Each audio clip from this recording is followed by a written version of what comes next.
एक बार राकेश नाम का लड़का एक कंपनी में मैनेजर की पोस्ट पर ज्वाइन करता है।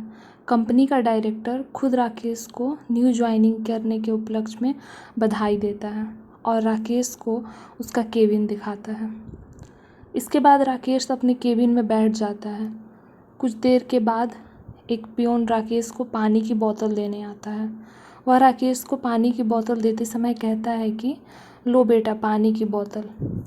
इस पर राकेश गुस्सा हो जाता है और कहता है कि तुमको कंपनी के मैनेजर से बात करने की तमीज़ नहीं है। यह बेटा क्या होता है, तुम्हें मुझे सर कहकर बुलाना चाहिए। कुछ देर के बाद कंपनी का डायरेक्टर सभी को मीटिंग के लिए बुलाता है, जिसमें राकेश भी जाता है। मीटिंग रूम में डायरेक्टर सभी को कहता है कि आप सभी ने employ of the week, employ of the month और एम्प्लॉय ऑफ द ईयर तो सुना होगा, लेकिन आज मैं best employ of the ever का अवार्ड देने वाला हूँ। इसके बाद वह शुक्ला जी को बुलाता है। शुक्ला जी वही पियोन होते हैं जिसे राकेश ने डांटा था। डायरेक्टर सबको बताते हैं कि शुक्ला जी ही best employ of the ever हैं। वह सभी को यह भी बताते हैं कि शुक्ला जी डायरेक्टर के पिता के समय से कंपनी में काम कर रहे हैं। उनको कंपनी में काम करते हुए 35 साल हो चुके हैं।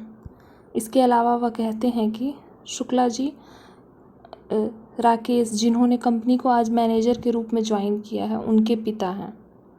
यह जानकर सभी हैरान हो जाते हैं। राकेश मीटिंग में अपना सर नीचे करके बैठा रहता है। इसके बाद डायरेक्टर राकेश को कहते हैं कि आपको अपने पिता पर तो ज़रूर गर्व होगा। इस पर शुक्ला जी भावुक होते हुए कहते हैं कि इसको गर्व चाहे हो या ना हो, लेकिन मुझे अपने बेटे राकेश पर पूरा गर्व है। डायरेक्टर कहते हैं कि इतने साल बड़ी ईमानदारी और मेहनत के साथ काम करने के कारण कंपनी ने निर्णय किया है कि कंपनी के कुछ शेयर शुक्ला जी को दिए जाएंगे। वह शुक्ला जी को शेयर देते हुए कहते हैं कि इन शेयरों के दाम अभी 10 करोड़ हैं। यह जानकर राकेश बहुत हैरान हो जाता है।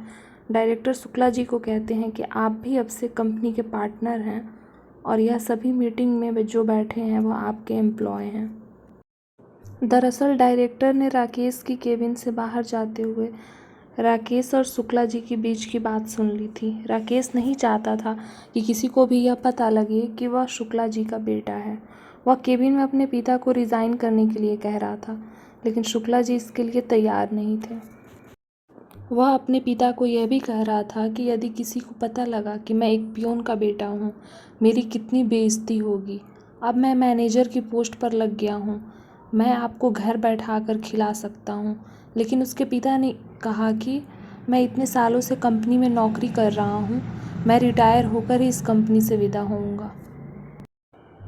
इस तरह पिता पुत्र के रिश्तों की यह बहुत ही इमोशनल स्टोरी थी, जो किसी को भी भावुक कर दे। एक पिता जिसने सारी उम्र काम करके अपने पुत्र को मैनेजर बनाया, वही बेटा आज अपने पिता को पियोन कहकर उसकी बेइज्जती करता है।